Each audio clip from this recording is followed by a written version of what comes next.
Assalamualaikum warahmatullahi wabarakatuh. Halo teman-teman, selamat datang di channel YouTube-nya Tryout ASN. Kali ini kita bahas latihan soal untuk persiapan SKB, CPNS ataupun P3K part 1. Stay tune terus, jangan lupa di like dan juga di subscribe. Oh iya, di sini kita menyediakan latihan soal berbentuk CAT di laman websitenya tryoutasn.com. Gunakan vouchernya TOSN untuk mendapatkan potongan harga. Kita masuk ke latihan soal pertama. Di bawah ini, salah satu unsur digunakan untuk mengukur kejernihan air kolam renang itu adalah apa? Apakah A. Tawas, cakram, kaporit, klor, atau desinfektan?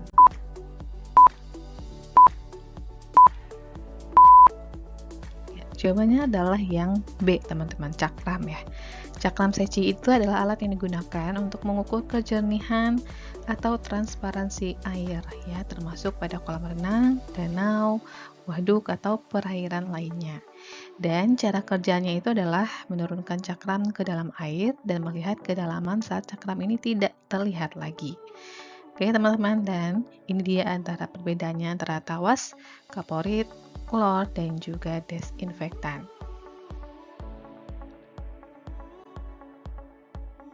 Keracunan makanan yang dialami oleh keluarga di desa Sukamiskin diduga makan makanan yang telah terkontaminasi oleh bakteri patogen atau bakteri yang mampu membentuk spora, sehingga tidak mati dalam proses pemasakan. Nah, jenis bakteri ini apa nih teman-teman? Silakan ya dijawab dulu.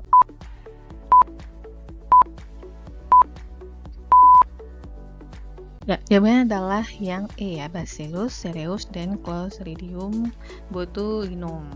Jadi pada soal kan itu disebutkan ya, bakterinya itu mampu membentuk spora sehingga tidak mati saat proses pemasakan.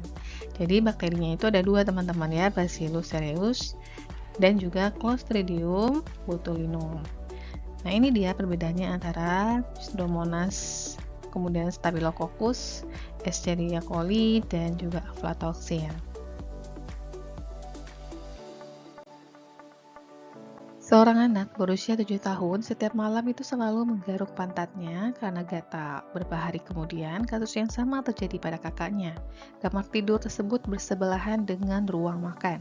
Setelah diambil sampel alat makan, spray tempat tidur hasilnya terdapat parasit. Apa nama jenis parasit tersebut?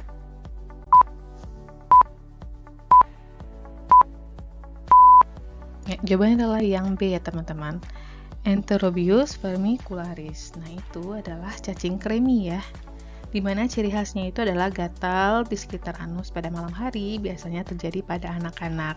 Mudah menular antar ke anggota keluarga, teman-teman ya. Nah, ini dia siklusnya, dimana cacing ini akan keluar pada malam hari di daerah anus yang menyebabkan rasa gatal, dan anak akan menggaruk sehingga telurnya itu menempel di tangan, spray atau benda di sekitarnya, teman-teman.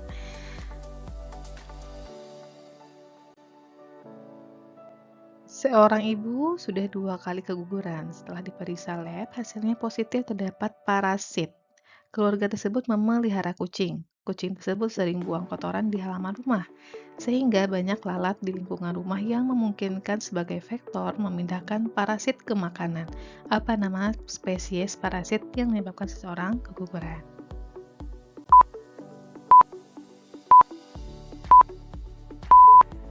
Ya, adalah Toxoplasma gondii, teman-teman ya. Parasit yang menyebabkan penyakit toxoplasmosis yang dapat menyebabkan keguguran nih pada ibu hamil. Di mana sumber penularannya itu biasanya lewat kotoran kucing ya, mengandung Hookista toxoplasma.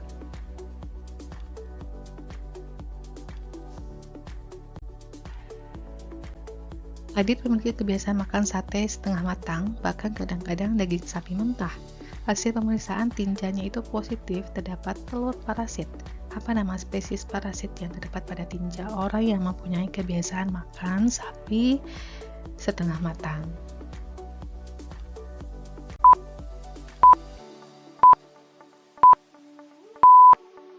Ya, jawabannya adalah yang B ya teman-teman. Taenia saginata itu adalah cacing pita ya, yang menular melalui konsumsi daging sapi mentah atau setengah matang, yang mana itu mengandung larvanya.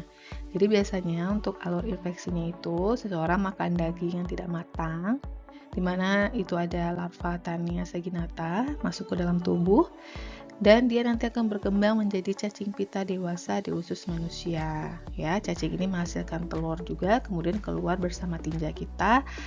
Ya, dimana kita lihat nih, teman-teman. Ini dia perbedaannya dengan Ascaris lumbricoides, Trichinella spiralis, Ancylostoma duodenal, dan juga Strongyloides tercoralis.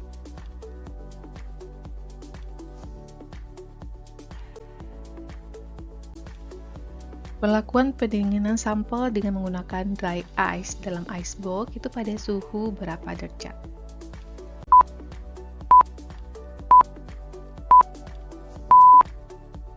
Ya, suhu 4 derajat Celcius ya teman-teman.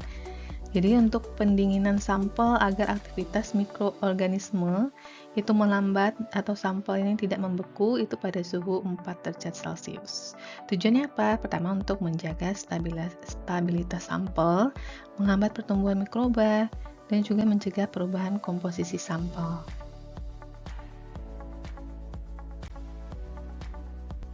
Untuk pengambilan sampel gas ya, ada H2S, NH3, SO2, ozon, dan NO2. Pada prosedur pengambilan sampel kimia gas di rumah sakit itu menggunakan alat apa nih teman-teman?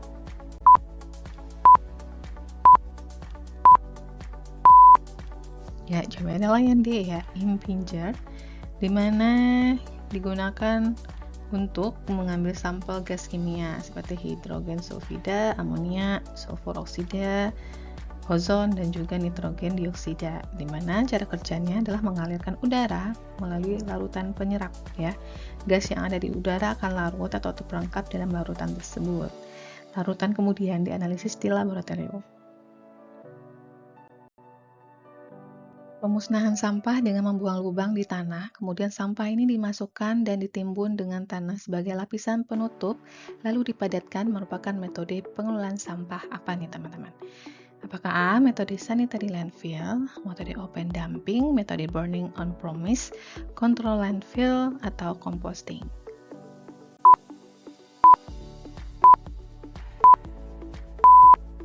Jawabannya adalah A ya, metode sanitary landfill, di mana metode ini pengelolaan sampah dengan cara sampah itu dimasukkan ke dalam lubang atau lahan, kemudian ditutup dengan lapisan tanah.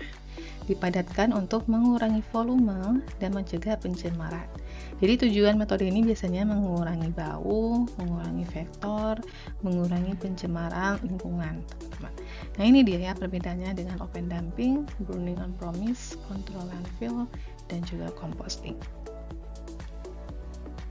Yuk bergabung bersama kita di websitenya tryoutSN.com. Gunakan kode vouchernya TOSN.